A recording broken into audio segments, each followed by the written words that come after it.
निहायत ही अफसोसनाक और दिलदोज खबर सुबह जब यहाँ सुरनकोट से आई, मानो कि आसमान से बिजली गिरी हो। मेरे लीडर, मेरे गाइड, मेरे दोस्त जनाब मोहतरम सैयद मुश्ताक बुखारी साहब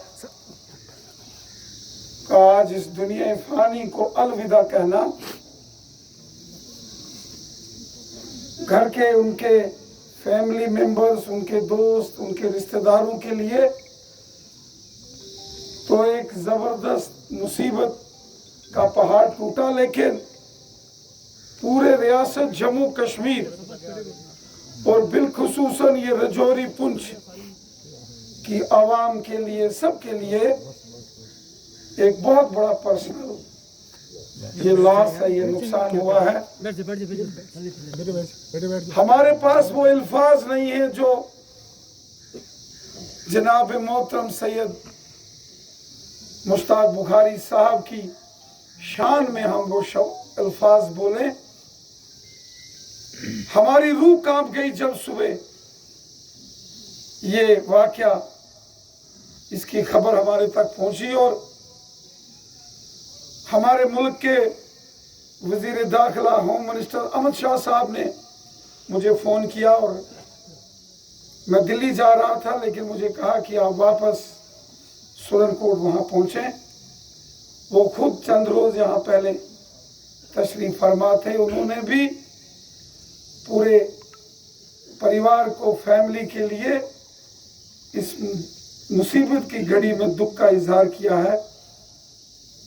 सैयद मुश्ताक बुखारी साहब जैसी शख्सियत दहाइयों में, सदियों में एक पैदा होती है, जिन्होंने अपने लिए नहीं जिए। वो कभी कभी मुझे बताते थे कि शायद मेरा अपने घर का मकान भी रहने के लिए नहीं होगा जहां वो सिक्योरिटी को लेकर रह पाए। उन्होंने पूरी जिंदगी कौम की खिदमत की, गरीबों, मस्कीनों, ज़ईफ़ों की खिदमत की। आज भले ही मरहूम सैयद मुश्ताक बुखारी साहब हमारे बीच में, उनका जिस्म हमारे बीच में ना मौजूद रहा हो, वो सुपुर्दे खाक हो जाएंगे, लेकिन हमारी यादों में, हमारे दिलों में, हमारी सांसों में सैयद मुश्ताक बुखारी साहब हमेशा जिंदा रहेंगे।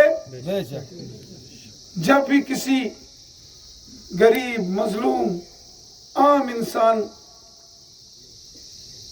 की मदद के लिए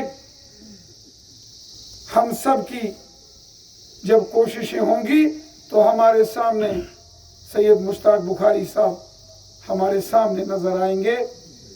मैं इस मुश्किल के वक़्त सभी तमाम जितने मोहतरम पीर साहब के जो परिवार के फैमिली मेंबर्स हैं, उनके साथ में ताज़ियत करता हूं। और हमारे मुल्क के होम मिनिस्टर साहब ने भी जो इस ताज़ियत के लिए जो पैगाम भेजा है, पूरा मुल्क, पूरा जम्मू कश्मीर मोहतरम बुखारी साहब के परिवार के साथ खड़ा है।